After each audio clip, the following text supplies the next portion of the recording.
In one word only, no. How did a small town boy from Austria become one of the most famous people on earth? Arnold was going to be something very successful in his life. He's so charming and he's so smart. You just knew it. You just knew he had a very clear sense of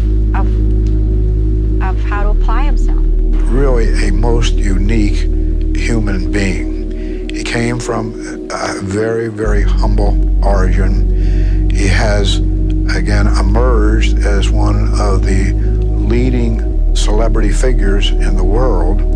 He did it by dint of his own personal effort. I think he takes it very seriously, and he works hard at it. But Arnold works hard at almost everything that he does, and I think whatever he set his mind to, I think he could be successful in. I think that you have to overcome obstacles every day. I mean, the day begins by just getting rid of obstacles. That's what it's all about in life. It was not easy for me to come to this country, to start all over. It was not easy for me to go from the fitness and from the bodybuilding into acting. And things are not easy, but the upside is always so great when you make it. But you have to work on it. It doesn't happen overnight. Or they said you have a long name and a difficult name to pronounce, I should change my name. Then they said I had a strange accent, I should change that. And you cannot have any kind of an outside negative force coming in and affect you. Okay, let's say before a contest, if I get emotionally involved with a girl, that can have a negative effect on my mind and therefore destroy my workout. So therefore I have to cut my emotions off and be kind of cold in a way.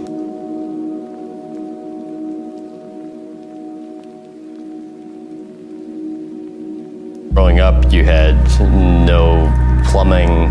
I don't think you had a toilet, no shower. You had heat only from the stove. What do you think not having much growing up taught you? Growing up like the way I did, poor, and with none of those luxuries, all of those things, made you much more hungry for success. So when you grow up like that, you don't shy away from anything. I mean, working to me was kind of like never, oh my God, I have to work. I loved working. If it was in bodybuilding or making an endorsement here or an investment in an apartment building or starting a mail order business or getting into movies or doing this or doing that, it's like, wow, this is really amazing. But it took a lot of hard work, but I never shied away from work. And I think that my hunger and my desire and my fire in the belly, and that nothing could stop me, I think that comes from growing up the way I did. It doesn't matter who it is. The most successful person in the world can tell you honestly that they also had a tremendous amount of failures. It's not always just success. The key thing is that we learn from the failures actually more than from our successes.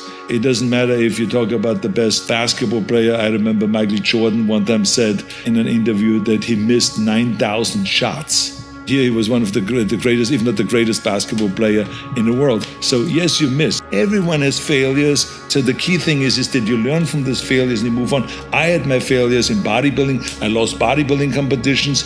Most people only know my victories, which were a lot, but I've also lost. I lost in weightlifting. I lost in powerlifting. I embarrassed myself many times trying to lift the 500 pounds on a bench press in front of 2,000 people in a beer hall in Germany, and I failed and it crashed on my chest and I couldn't make it, but eventually I did make it. I lost, I had failures in the movie business. I remember I had a lot of movies that went through the roof, but then there were movies that went right in the toilet that were not as successful. Books that I came out with that were on the New York Times bestseller list, and then others that didn't, live up to the expectations and failed. I have failures also, I remember, in my personal life. And I learned from that, and then you move on again. What is important is that you get up. When you fall, the winner always gets up. and the loser stays down. That's what's the difference. So to me, the important thing is always that when you fail on something, get up, you dust yourself off, and you move on, and have again a great vision of which direction you want to go. Pick another goal and keep moving forward. You have to have tunnel vision.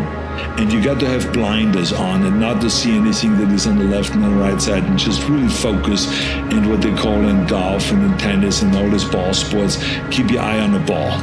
And when you do that, and when you focus that much on something, then of course you are not being able to enjoy all of the things that life has to offer, because you're so focused on this one thing. You have to focus on the thing that you really want to be the best at. And that's what I did. And, I don't regret that at all, because you cannot be good in everything and you cannot do everything and at the same time be a champion in one thing. There is no such thing. So I decided I wanted to be a champion. I decided that I wanted to go all out. Giving back and recognizing that every one of us needs help. I got plenty of help to be where I am today. There's no such thing as a self-made man, as I always say. There's people that helped me to be where I am today. So it is up to me now to inspire other people, to help them, and to go and reach out and to help. And I just love giving back, where you don't think about what is in it for me, but, how can I help? Part of being successful is to give also something back.